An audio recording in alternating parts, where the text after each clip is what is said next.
नमस्कार, times of Swaraj में आप सबों का स्वागत है और मैं हूं संतोष सिंह। और आज हम टाइम्स ऑफ स्वराज में बात कर रहे हैं कि भाई ये जिद है या पागलपन है या बेवकूफी है। इसको कुछ भी नाम आप दे सकते हैं। कोई कहने को कुछ भी कहे, लेकिन अब हमें ये कहने में कोई गुरेज नहीं है कि पाठक जो है या तो मानसिक तौर पर विकलांग है या मानसिक तौर पर इन्हें इलाज की जरूरत है या फिर ये पागलपन है या जिद है कि मैं जो कह रहा हूं वो करते रहिए। अब बताइए, दक्षता परीक्षा हुई, दक्षता की तैयारी हुई, उसमें जो भी बच्चे फेल हुए, पास हुए, 20 लाख से अधिक बच्चों को ये गर्मी छुट्टी में पढ़ा रहे हैं। सब कुछ खुला हुआ है, ठीक है, चलिए पढ़ाइए। अगर 1 महीने के पढ़ाने से बच्चे में कोई सुधार हो जाए तो अच्छी बात है, पढ़ाई होनी चाहिए। लेकिन पढ़ाई के बाद परीक्षा होनी है और परीक्षा का डेट में 20 तारीख पे 20 मई को भी है और 20 मई को बिहार के 5 लोकसभा क्षेत्र में चुनाव है। आपको जिन सीतामढ़ी, मधुबनी, मुजफ्फरपुर, सारण और हाजीपुर, मतलब 5 लोकसभा क्षेत्र में चुनाव है। उन 5 लोकसभा क्षेत्र में सैकड़ों स्कूल होंगे जहां पर मतदान होगा। एक दिन पहले से मतदान कर्मी स्कूल पर पहुंच जाएंगे। ये मतदान कर्मी को जाने से ये रुक सकते हैं या मतदान केंद्र को जो बना है उसको ही हटा सकते हैं? हटा नहीं सकते। तो उन 5 लोकसभा क्षेत्र के बच्चों का परीक्षा का क्या होगा? मतलब ये क्या है? ये मतलब जबकि अभी चुनाव आयोग की तिथि घोषित हो चुकी है, उसके सामने में उसके पास उसके टेबल के नीचे में वो सारी चीजें लिखी होगी कि कब कहाँ किस जगह चुनाव है, और आप परीक्षा की तिथि घोषित कर रहे हैं। मतलब ये भाई वाकई में इलाज की जरूरत है।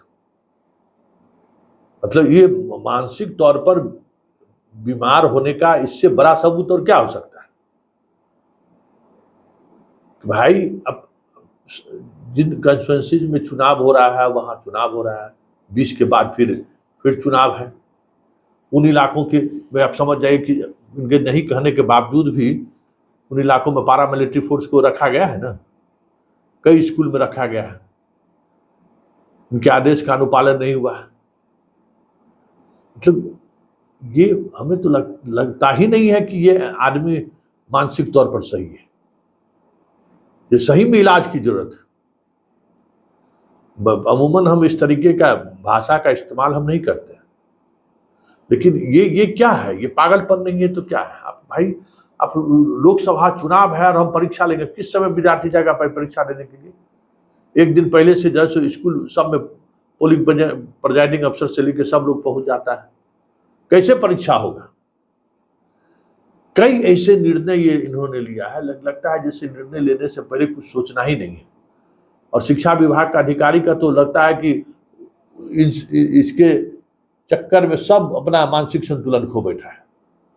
कल ही एक शिक्षा विभाग के कर्मचारी हमको फोन किया, कहा कि सर जितना नियम कानून था ना, पाठक सारा नियम कानून तोड़कर काम कराने को मजबूर कर रहे हैं। हमको लाइए, सब कुछ लाइए और देखिए हम खबर चलाते हैं कि नहीं। नियम से ऊपर पाठक नहीं ना है।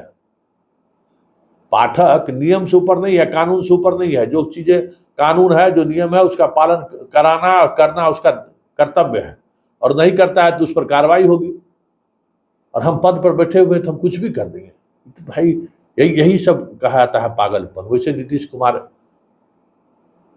ठीक कर रहा है भाई। कम से कम के पाठक के बारे में जो लोगों का एक इमेज था, परसेप्शन था, लोगों को लग रहा था कि भाई एक अधिकारी है, तो आज पूरा बिहार देख लिया कि अधिकारी कैसा अधिकारी है। सब लोग समझ गया कि वाकई में ये अधिकारी जो है सब कुछ है। कम से कम अब एक जमाने में डीएन गौतम डीजीपी बने, बाद में डीजीपी बने, क्या हुआ नहीं हुआ उससे अलग बात है, लेकिन बड़ी चर्चा होती थी, अरे बाप रे, डीएन गौतम जैसा है वो एसपी हुआ। खूब कई बिहार में तो अधिकारियों की चर्चा होती है, आईएएस आईपीएस अधिकारियों का, जहाँ लोग बहुत एक दूसरे नजरिए से देखते हैं। तो कम से कम के पाठक मान लीजिए बढ़िया जगह पर पोस्टिंग नहीं होता है, पब्लिक कंसर्न में पोस्टिंग नहीं होता तो लोग याद करते रहते, के पाठक को मौका नहीं मिला, नहीं तो बिहार सुधार देता। तो कम से कम इस मिथ्या से बिहार के लोग बाहर हो गए कि वाकई में काम करने वाला अधिकारी नहीं है, मानसिक तौर पर जो है सो बीमार अधिकारी है।